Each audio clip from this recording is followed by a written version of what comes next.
Awesome. Here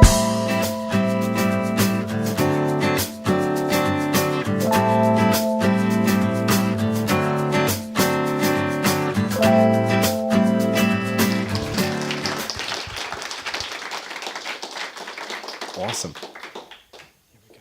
Thank you. We've got the timers going on over there. Yep. And we've got the clicker. Clicker, forward, back. And you have an awesome audience. Hello. We'll put them in. You're on. Thank you. So hasn't it really given you heart tonight hearing all the different stories of the different women that have spoken before me?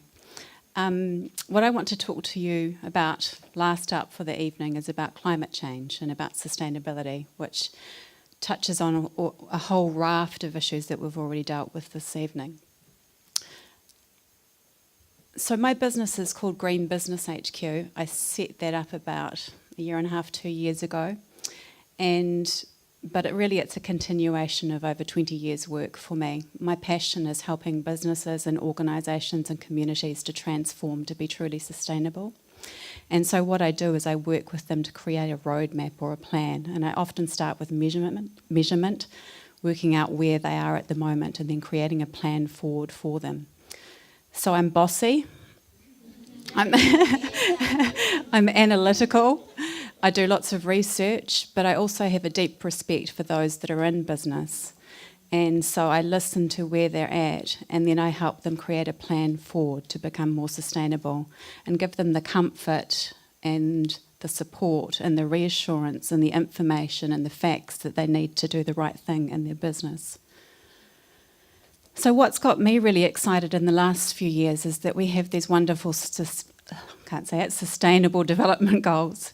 For the first time across the whole globe, we have a set of 17 goals, and many of you in this room obviously are already working hard towards one or more or all of these goals.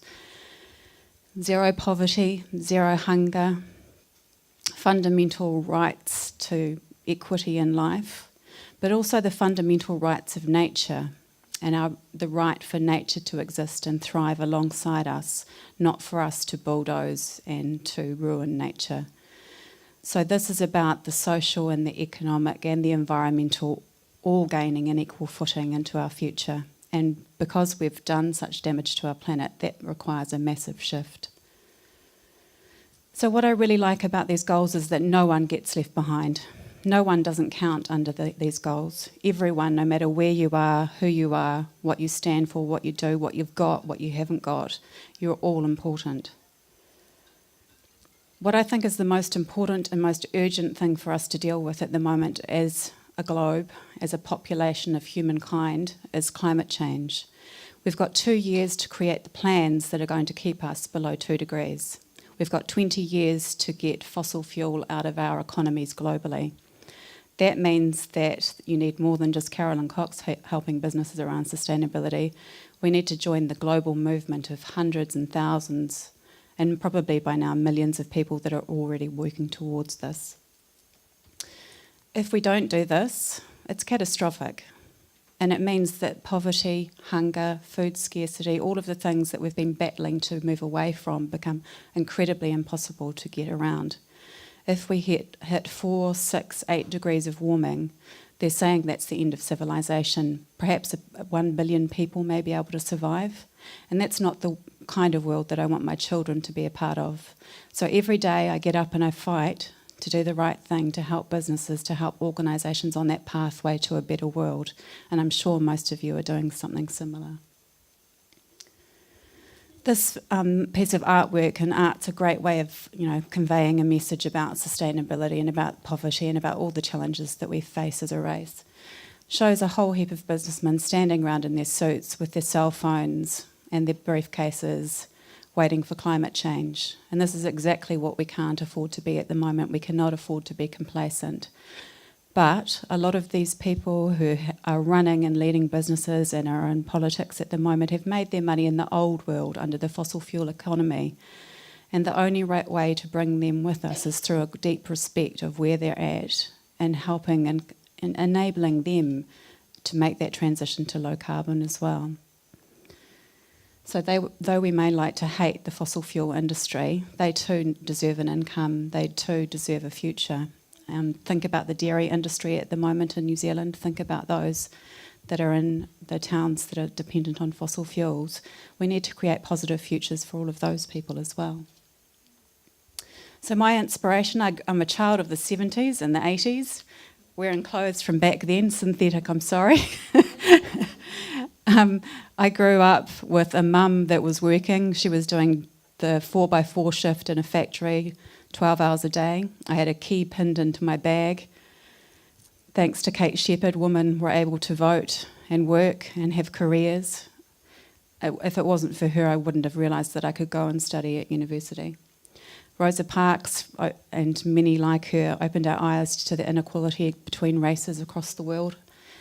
And people like Jane Goodall began to open our eyes to the devastation that we were wreaking havoc across our earth in terms of the amount of resources that we were consuming. So this is the kind of world. It was the time of shoulder pads and mass consumption beginning. But in spite of this, I joined Greenpeace and I was in the recycling club. So I was going to be an accountant. Luckily, I didn't do that. But ironically, I spent a lot of time working with spreadsheets. So clearly there was some benefits there. I went and did a Bachelor of Resource Studies at Lincoln, and that was a really cool new degree back in the 90s, early 90s. That was all about melding together that interconnected view of the world, looking at the social and the economic and the environmental. Back then, that was quite radical. Now that's just what everyone kind of learns as they grow up through primary school. I started off as a town planner because my friend got a job that was paying well, and I thought, should I better get a real job too? But then after 4 years of processing resource consents and building consents and subdivision consents, I thought, actually, I'm just incrementally making the world worse. This isn't really what I set out to do. So I quit that and I sold furnishing fabric for 10 months. And then I decided that I didn't really want to choose the right colour of fabric for the cushions for people in Remuera. So I cried and opened the newspaper, and there in my lap was this job, Environmental Affairs Manager for Plastics New Zealand. So I was like the spokesperson for cigarette smoking for plastics, if you look at it cynically. What I did with the industry, at the age of 29, suddenly I was advising 100 New Zealand businesses around sustainability, which was quite a steep learning curve. What we did is together we developed a sustainability initiative. We had some people in the industry who wanted to get rid of me because I'd engaged with stakeholders like the recycling groups and the environmental groups, and they were really uncomfortable with that. Luckily, I met someone at DPMC with the Prime Minister, and she came and launched our strategy, and I've had 2 children with my DPMC man since. So it was a very productive union, in more way than one.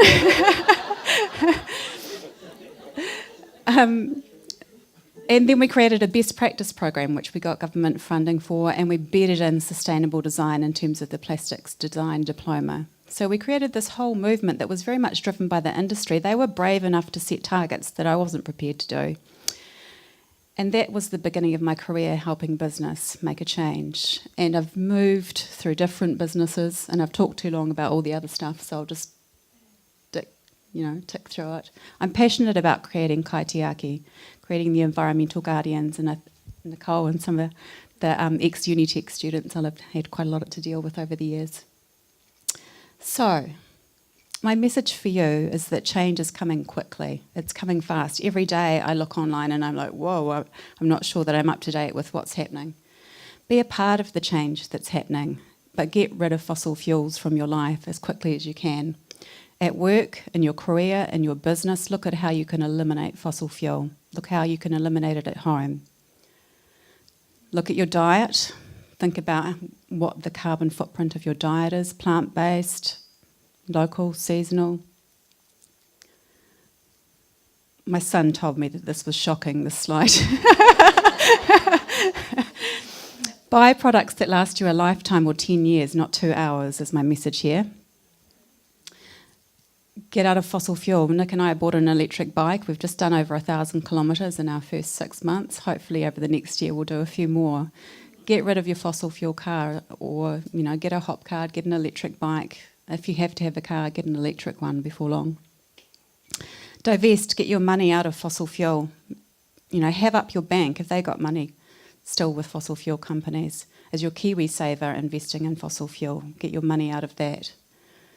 This year we've got the Zero Carbon Act coming up. It's a chance for you to have your say about our commitments as a country in terms of climate change. We've also got Auckland, they're coming up with a new version of the low carbon plan, so that's another chance to have your say. Get involved and be an active citizen as part of this movement of change. And this is the picture that I have in my lounge, and every time I cry and think it's too hard, I think about him and about World War II and how dire the situation was, and that speech about never, never, never giving up. Never give up with your dreams, never give up with the movement that you've started here in your life. It's really important, the work that we are all doing. Thank you.